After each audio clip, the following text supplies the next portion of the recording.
ইমাম শাফি রহমতুল্লাহ আলাইহি এত উচ্চ স্তরের এক আলিম, এত উচ্চ স্তরের এক ফকি, এত উচ্চ স্তরের এক মুহাক্কিক,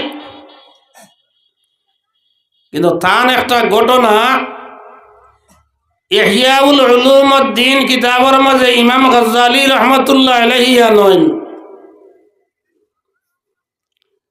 যে ইমাম শাফি যখন ইলমে তসawwুফের কোনো মাসলাত কথা বাজিত, জাহিরি ইলম নাই, জাহিরি ইলম তো কোরআন আর হাদিস দিয়া গবেষণা করিয়া নিজে ফয়সালা দিতরা, ইগুন নাই, জাহিরি ইলম নাই, ইলমে শরীয়তর নাই, ইলমে মারিফতর, যারে কওয়া হয় ইলমে তসawwুফ, ইলমে মারিফত বা ইলমে তসawwুফের কোন মাসলাত যখন তান খটকা বাজিত, তখন তাই যাইতা খার কাছে সাইবান কইয়া এক বকরি রাখাল, ও বকরি রাখালর সামনে গিয়া কিতাব লেখছেন ইয়াজলিসু কামা ইয়াজলিসু সাবিয়্যু ফিল মাকতাব, জেলা মক্তব হরুতা উস্তাদর সামনে বইন ওলা রাখালর সামনে ইমাম শাফি সাহেব গিয়া বইয়া তসawwুফের মসলা জিকাইতা, খারে জিকাইতা এক রাখাল বেটারে, এক রাখাল বেটারে। এর কারণ কিতা, আল্লাহ রাখাল বেটার কলবর মাঝে ইলমে লেদুনি দিলাইছেন, আল্লাহ রাখাল বেটার কলবর মাঝে ইলমে মারিফত ডালি দিছেন, যার কারণে ইলমে শরীয়ত আল্লাহ যেন আটকিদরা, ইলমে মারিফত আল্লাহ এর কাছে গিয়া ছুটিদরা। তোমার জাহিরি ইলম না হইতে পারে, জাহিরি ইলমের হিসাবে আলিম না হইতে পারে, কিন্তু ইলমে বাতিনের হিসাবে ই বেটা বহুত বড় আলিম হইয়া বাত, ইলমে বাতিনের বহুত বড় আলিম হইয়া বাত। যাইন যেন বয়ে তৈছেন, আপনি যদি চেষ্টা করেন এই ধরনের অলি আল্লাহ আপনি বনতে পারবা, কিন্তু চেষ্টা লাগে, চেষ্টা লাগে। প্রথম হইলে গিয়া আপনার রিজেক যেটা ওটারে হালাল বানাইতা, রিজেকরে আপনি হালাল বানাইতা। কিয়ামতের ময়দানে এক গুরু মানুষ খবর থাকে উঠিবা পাগলামি বেশে, কোন সময় অরুতারে কন্যা নিবুতে ধরি লইছে, জিন্নাতে ধরি লইছে, অমুক বেচা বানো আজি রাত দেখুয়া ওই নানি। এই সময় ই বাচ্চাটার অবস্থা কিতা হয়, কেউ মাতিলেও জবাব দেন না, চৌক রাঙ্গা লাল করের বড় করের, মারে মা কন্যা, তুই তুকাল করি মাতার বাপরে বাপ কন্যা, সকল মেসাবরেও হে মানে না, মেসাবরেও তুই তুকাল করিয়া মাতা। কারণ কিতা, তার সুস্থ মস্তিষ্ক যেটা এটা নাই হয়ে গেছে, জিন্নাতে তার উপরে মুসল্লাত হয়ে গেছে, তার আসরি গুরু উপরে পড়ে গেছে, এর কারণে হে খেওরে চিনেন না। কিয়ামতের ময়দান ও ধরনের এক গুরু মানুষ খবর থেকে উঠিবা আধভাগ লইয়া, চাইলে বোঝা যাইব যেমন জিন্নাতর আসরি গুর মাঝে আস, ও সে এই ধরনের উঠিব তোলা বাতে কইম ইনশাল্লাহ। আরেক গুরু মানুষ কিয়ামতের দিন উঠিবা খবর থাকিয়া অর্ধাঙ্গ রোগীর মতন, অর্থাৎ প্যারালাইসিস, অর্ধ শরীর মারা। আগে আগে হইতা ইতা অর্ধং বেমার, এখন তোলা মডার্ন হয়েছি আমরা, অর্ধং হইন না, স্ট্রোক হইয়া প্যারালাইসিস হয়ে গেছে, বলো নানি, স্ট্রোক হইয়া প্যারালাইসিস হয়েছে। প্যারালাইসিসের অর্থও তো অর্ধঙ্গ মারা, হয়তো এক হাতে কাম করেন না, একভাবে কাম করেন না, হয়তো জিহ্বায় কাম করেন না, হয়তো ব্রেইনের অর্ধেকে কাম করেন না। ডাক্তারের কাছে যারা এর আড়ায় রাসূলুল্লাহ ফরমাইন কিয়ামতের ময়দানে এক গুরু মানুষ খবর থাকি উঠিবা অর্ধাঙ্গ বেমারির মতন, প্যারালাইসিস বেমারির মতন, আর এক গুরু উঠিবা বুতে ধরা মানুষল্লা খাইন খারা। এরা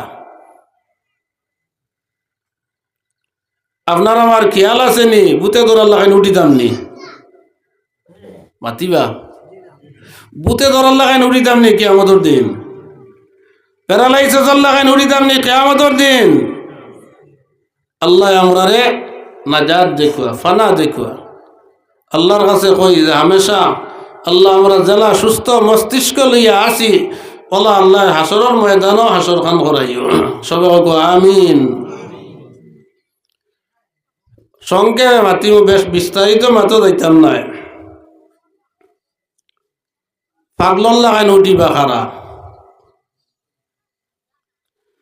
আল্লাযীনা ইয়াকুলুনার রিবা লা ইয়াকুমুনা ইল্লা ইয়াতাখাব্বাতুহুশ শায়তানু মিনাল মাস। আল্লাহ পাক পরওয়ারদিগারে আলমে ফরমাইন, যে মানুষের জমিনও থাকতে সময় সুদ খাইব, এই সুদগুর মানুষ সকল ময়দানে মাশরের সময় উঠিব, এগো জেনারেল ব্রেন লইয়া উঠিত নাই। বোঝা যাইব যেমন ই মানুষরে শয়তানে আসর করি লাইছে, অর্থাৎ আধ ভাগ লইয়া কিয়ামতের ময়দানে উঠিব খারা সুদগুর। এই সুদর মসলাত গেলে বহুতটা আছে, খার মাঝে ইটা আলামত আছে না আছে, যার যারি বুঝবাইতে আল্লাহ কে ওয়াস্তে ইটা ছাড়ি দিবা। কিয়ামতের ময়দানও আপনি সুস্থ মস্তিষ্ক লইয়া স্বজ্ঞানে যদি ইচ্ছা থাকে উঠিবার কথা, জিনিসটা বর্জন করুক। প্যারালাইসিস রোগী খারা হইব যারা অন্যর হকরে লুফ ফুরি যাইব, হে খাইতো নাই কিন্তু অন্যর হক লুফ করব, অন্যরে তার হক থাকি মহরুম বানাইব, অন্যরে তার হক থাকিয়া বঞ্চিত করব। ও এরা হে নিজে খাইতো না, সে তো মরি যার, কিন্তু আরেকজনের হক মারিয়া উঠে মরের, আরেকজনের হক রে লুফ করিয়া মরের। খারা কিলা এটা একটা উদাহরণ দিব আমি আমার জায়গায় দিব গিয়া। মনে করো কুয়া আমরা যে সমস্ত সম্পদ ব্যবহার করিয়ার, বুক দখল করিয়ার,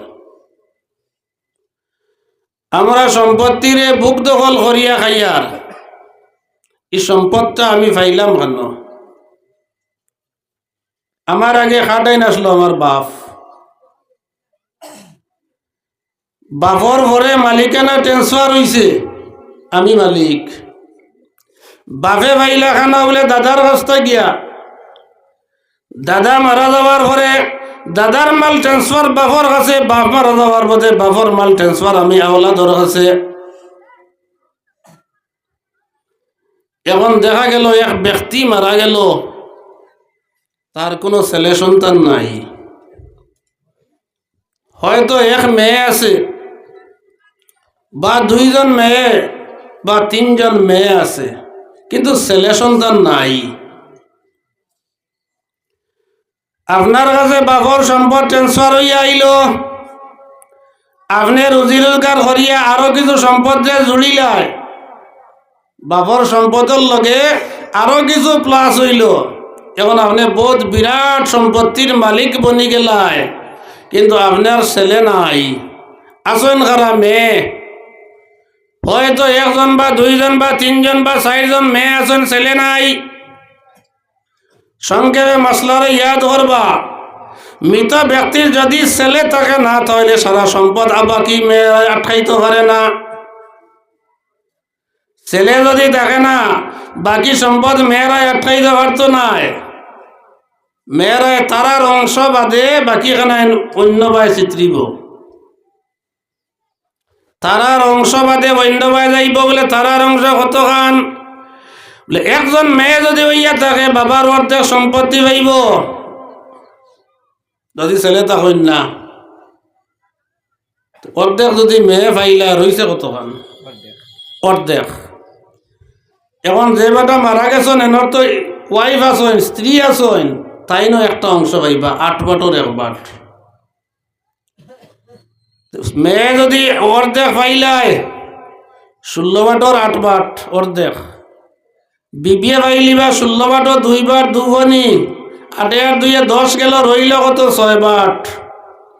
ই 6 বাট খারে খে পাইতো যে ব্যক্তি মারা গেছে, তার আওলাদর বাজু শেষ, এখন যাইতো তার বাই আইন্তর ভাই, বাই থাকে না বাতিজা, বাতিজা থাকে না বাতিজা ঘরের নাতি, দৌড়িব অমুকা, দেখা গেল তার বাইন তোর সিরিয়ালও বাইন নাই, যে কোনবা যাইতো তখন যাইব জুজে আব বাফর লগর খারা বলে চাচা চাচা ভাই চিত্রিব, চাচার ঘরের ভাই, চাচার ঘরের ভাই ঘরের বাচ্চি যা চাচাইন দেখা গেল নাই, চাচাইন তোর সিরিয়ালও কেউ নাই, তখন বলে জুজে জাদ দাদার আওলাদও যাইব, দাদার ভাই না শুননি অমুকা অত মাল যে চাইর ভাই জাতি নিজের আওলাদ নিজের ছেলে যদি থাকে না তে আরো 3 ভাই মালটা যাইতো কি পারে। একমাত্র সব মালটে আপনি রক্ষণাবেক্ষণ করিয়া মালিকানার জায়গা টানতে হইলে আপনার ছেলে লাগবো, আর ছেলে নাই আপনার কিছু একটা অংশ ফাতারে মাল যাইব। এখন আপনি হইলে গিয়ে বহুত জ্ঞানী গুণী আস্তা গাঁর বিচার করডায়, এরিয়ারও বিচার করডায়, জ্ঞানের অভাব নাই, মনে মনে চিন্তা হইল তার মাত নি আমি জুড়িলাম, আমার বাবর সম্পদ আমি পাইলাম, আমি ফিরিয়ে আরো জুড়িয়া প্লাস করলাম, এখন বিরাট একটা সম্পত্তির আমি মালিক, আর আমি মরার বাদে ও ফুড়িয়ে আদা ভাইবার আদা স্মৃতি দিত নি, ই কাম হবে না। আমার জান থাকতে সময় ফুড়িলে বা অফিসে নিয়া ফুড়ির নামে সারা রেজিস্টারি করিয়া দাঁড়ায়। মা বইন লক্ষ্য রাখবা, এই ধরনের যদি ঘটনা ঘটিয়ে থাকে, আপনি সুখে শান্তিতে জমিন করা সম্পদ পাইছ, কিন্তু আপনার বাপরে বেড়াত লাগাইয়া তৈছ, ইলা যদি আপনি সম্পত্তি পাইয়া তখন তাহলে উপযুক্ত হিসাবে প্রথমতে দিলা অন্যায় ভাইব, ওটা রিটার্ন তুমি করে দিলাইও। বাপ যদি বাঁচাইবার কি ইরাদা থাকে, বাপরে যদি বাঁচাইবার দুজকের আগুন থেকে বাঁচাইবার চেষ্টা যদি আপনার থাকে আগ্রহী আপনি থাকো, তাহলে মাল ওটারে রিটার্ন দিও। আর এই ধরনের ইরাদা যদি কেউর গিয়া থাকে বলে আমার ছেলে নাই মেয়ে আসেন, সারা সম্পদ মেয়ে আটকাইতে পারতো না, ভাইয়ে ভাই লিবাও না তো বাতি যায় ভাইব, বাতিজারে মালর মালিক বানাইয়েন না, বাইরে মালর মালিক বানাইয়েন না, বাতিজা করো নাতিরে মালর মালিক বানাইয়েন না। আপনি সমস্ত শান্তি করিয়া সমস্ত সম্পদে আপনার মেয়ের নামে দিয়া গেলে গিয়া জানিয়া রাখো কি আমাদের ময়দান কবর থাকি যে সময় উঠিবা আপনি অর্ধাঙ্গ বেমারির মতন, প্যারালাইসিস বেমারির মতন আপনি উঠিবাই। পরবর্তী রাসূলুল্লাহ ফরমাইন, আল্লাহ পাক পরওয়ারদিগারে আলমরে জিজ্ঞাসা করবা, বান্দা আল্লাহ আমি জমিনে থাকতে বড় সুস্থ শরীর আসলো, আমার তাকত বলা আসলো, আমার জোয়ান কি আসলো, আই ময়দানে মাসর আমি কেনে অর্ধেক প্যারালাইসিস বেমারি ইয়া উঠিলাম। রাসূলুল্লাহ ফরমাইন, এই সময় আল্লাহ পাক পরওয়ারদিগারে আলমে জবাব দিবা, ও বান্দা আমি বাটিয়া জ্বালা দিছি, আমার বাটে তুমি শান্তি হইছত না, আমি বাটিয়া দিলাম কোরআন শরীফে ঘোষণা আছে, আমার বাটর উপরে তুমি শান্তি হইছত না, আমার বাটর উপরে তুমি সন্তুষ্ট হইছত না, যার কারণে তুই তোর তো অন্যরে বিলুপ করিয়া তোর মেয়ের সম্পত্তির মালিক বানাইয়া আইছত। এর কারণে সমস্ত ময়দানে মাসরের মানুষে দেখো কুয়া তুই ও মানুষ যে মানুষের জমিনও থাকতে মানুষের হক মারি আইছে।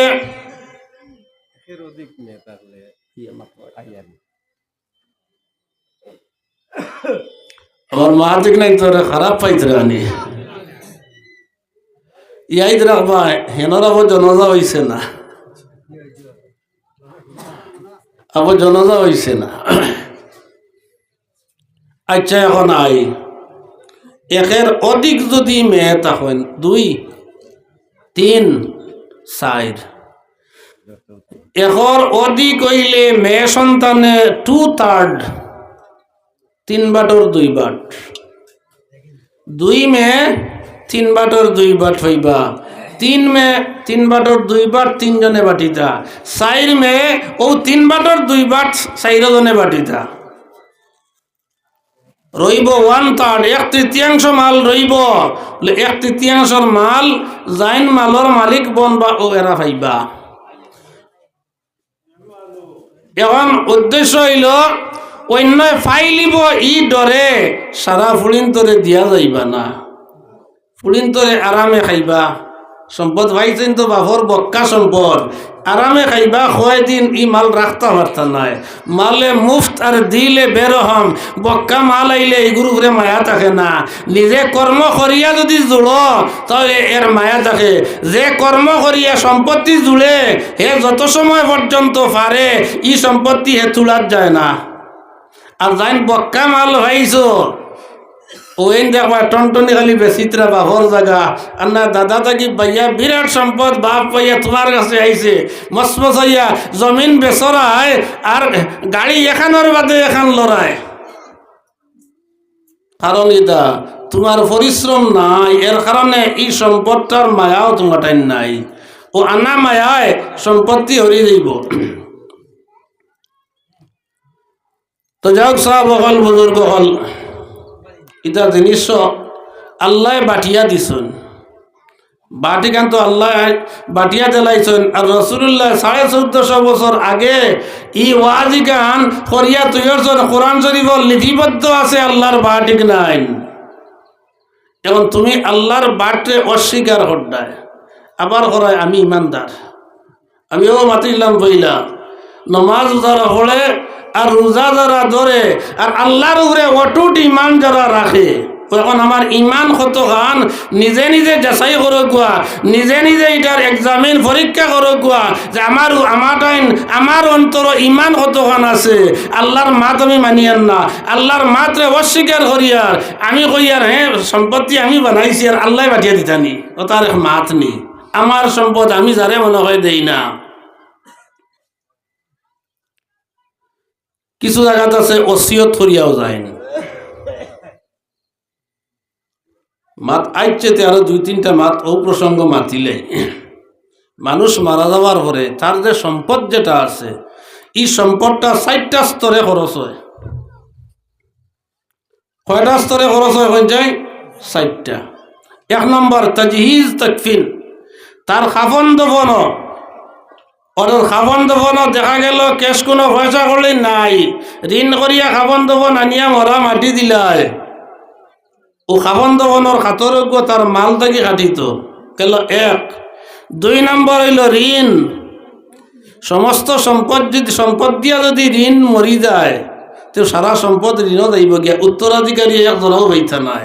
আমরা সালা গিয়ার শিয়ান্তি কোন খান বাপ মরছন, এক বাইর কাছে বাপ আসলা, সবে জানোইন বেমার আসলা, ঔষধ হইছে, কিন্তু সম্পত্তি বাটাত গিয়ালে দেখবাই অন্যান্য বাই আনতে হইতরা এই ঋণটি নিতে আমরা বেশ বুঝি না, বাপর জায়গা যেখানে আছে জেলা ভাই লিতাম। আল্লাহ বাটিয়া দিতরা, আল্লাহ সিস্টেম দিয়া দিতরা, তাজহিজ তাকফিনের অগু পরিশোধ করার পরে আইবা তোমার ঋণ। এই ব্যক্তির ঋণ যেটা আছে এখন জিনিস লক্ষ্য রাখবা, রসুল করিম সাল্লাল্লাহু আলাইহি ওয়াসাল্লাম যখন কোনো জানাজার নামাজ হাজির হইতো, জানাজার নামাজের আগে জিকাইলিতা এর ঋণ আসেনি। যদি কোয়া হইতো আল্লাহর বান্দা ঋণ আছে বলে মারবার কোনো ব্যবস্থা আসেনি, বলে না, বলে তার জানাজার নামাজ আমি পড়াইয়ান না, আগে তার ঋণ পরিশোধ হোক। কিন্তু মেহেরবান দয়াল নবী মুহাম্মদুর রাসূলুল্লাহ সাল্লাল্লাহু আলাইহি ওয়াসাল্লামের উপরে যে সময় কোরআন শরীফের একটা আয়াতে করিমা নাজিল হইল, আন-নাবিয়্যু আওলা বিল মুমিনিনা মিন আনফুসিহিম ওয়া আযওয়াজুহুম উম্মাহাতুহুম। এই আয়াতে করিমা যে সময় নাজিল হইল, আয়াতর অর্থ হইল নাবিয়্যু আওলা বিল মুমিনিনা মিন আনফুসিহিম, মুমিন হল তোমাদের নফসের চাইতে বড় গার্জিয়ান মুহাম্মদুর রাসূলুল্লাহ। অর্থাৎ তোমাদের নফসর তোমাদের জানের পর্যন্ত গার্জিয়ান কে বলে মুহাম্মদুর রাসূলুল্লাহ সাল্লাল্লাহু আলাইহি ওয়াসাল্লাম। এবং মুহাম্মদুর রাসূলুল্লাহর যত বিবি হল আছেন উম্মতে মুহাম্মাদিয়ার লাগি কিয়ামত পর্যন্ত আল্লাহ হারাম বানাই দিলাইছেন। এক বেটির জামাই মরলে কয়েকদিন বাদে দেখবা এই বেটিয়ে তো আর জামাই লইতে পারতি না, পারে না নি? বা এক বেটার বউ মরি গেছে ফিরিয়া বিয়া করতা তোকাই তো রানী বেটি কোনো গো আছে নি জামাই মোরটা বিয়া করি আন্তরা। আল্লাহ আইন বানাই দিলাইছেন নবীর বিবি হল রাসূলুল্লাহর উম্মত হলর সারা রুহানি মা, এর কারণে কোনো উম্মতে বিয়া করতে পারত না। ও আয়াতকে নাজিল হইছে অর্থাৎ রসুল্লাহ হইলে গিয়া তামাম উম্মত হলর তামাম ইমানদার হলর গার্জিয়ান। ও আয়াতকু নাজিল হওয়ার পরে আল্লাহ রসুলে দেখা গেল জনাজা হাজির হওয়ার বাদে জিকেইতা এর ঋণ আসেনি, বলে ইয়া রসুল্লাহ ঋণ আছে, বলে মারার ব্যবস্থা আসেনি, আছে, মাত নাই অন্তকে মারিও মারার ব্যবস্থা নাই আমি মোহাম্মদুর রসুল্লাহ তান ঋণ মারমু সুবহানাল্লাহ গার্জিয়ানশিপ দেখাইছেন নি অভিভাবকত্ব দেখাইছেন নি তার ঋণ আমি মারমু